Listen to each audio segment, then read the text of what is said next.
I'm sorry about the flying cars. Or I should say, I'm sorry about the lack of flying cars. I know we all walked here, or biked, or took the bus, or drove our boring old ground cars, but this is 2009, and by all accounts, we should have arrived in our non-polluting, self-driving, elegant flying cars. The reason that I'm apologizing to you about the lack of flying cars is not because it's my fault, but because as of today, I no longer want one. If the flying car had been invented, this day would never have happened. In the 1950s, as the Western world was recovering from World War II, everything seemed possible. The Ford Motor Company, led by company president Robert McNamara, performed a feasibility study for a flying car and concluded that such a product was technically feasible, economically manufacturable, and had significant realistic markets. McNamara was one of Ford's whiz kids, a group of 10 Air Force veterans who became Ford executives back in 1946. The future was on its way, and the whiz kids' vision of flying cars were just around the corner. But there was a growing gray cloud in the optimistic sky of the future. The United States was in the midst of the Cold War, and in 1958, the Department of Defense Advanced Research Projects Agency, or DARPA, was created in response to the Soviet launching of Sputnik. The DARPA mission was to keep U.S. military technology ahead of our nation's enemies. 2 years later, in 1960, a man named J.C.R. Licklider wrote a paper called Man-Computer Symbiosis, in which he called for a global computer network.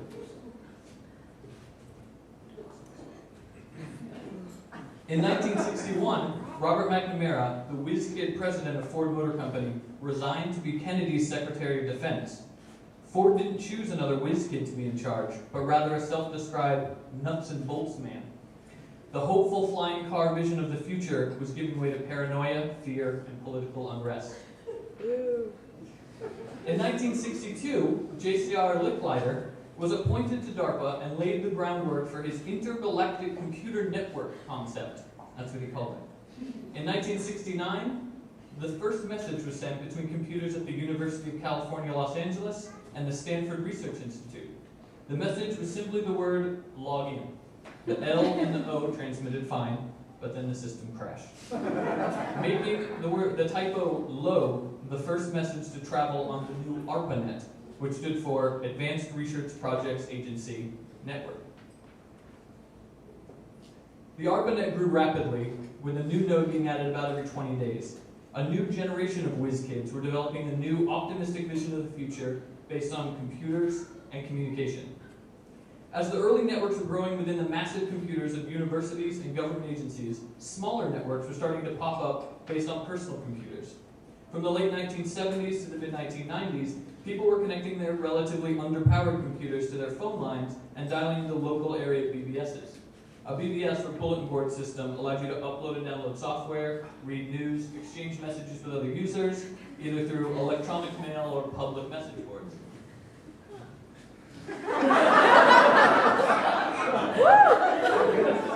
As the larger university and government networks grew in size and complexity, something was needed to unify them.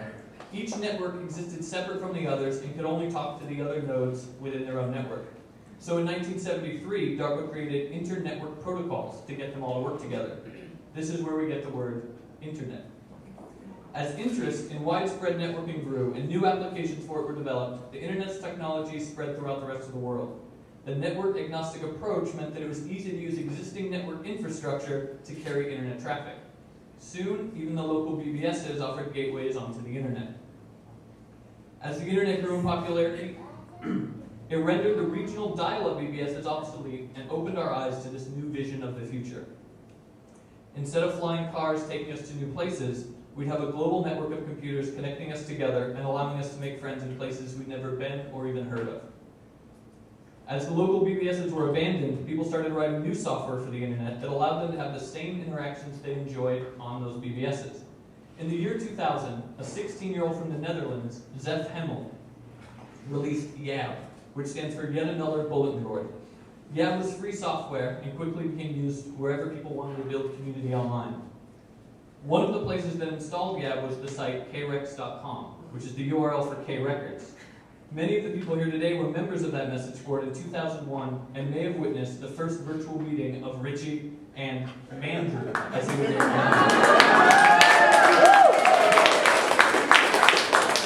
And so, as much as we have to thank everyone here for the way they influenced and shaped Andrew and Richie, we also have to thank the internet. Everything from Zeph Hemmel's Gab software all the way back to JCR Licklider's initial vision of a global computer network, and possibly even the Cold War itself, which altered our technological future from a world of flying cars to this wonderful virtual world of communication and community. I'm very happy to exchange this futuristic utopian vision of the 1950s, flying cars, jetpacks, for the messy, complicated, hyperactive, and interconnected information age that enables today's celebration of the marriage of Andrew and Richie.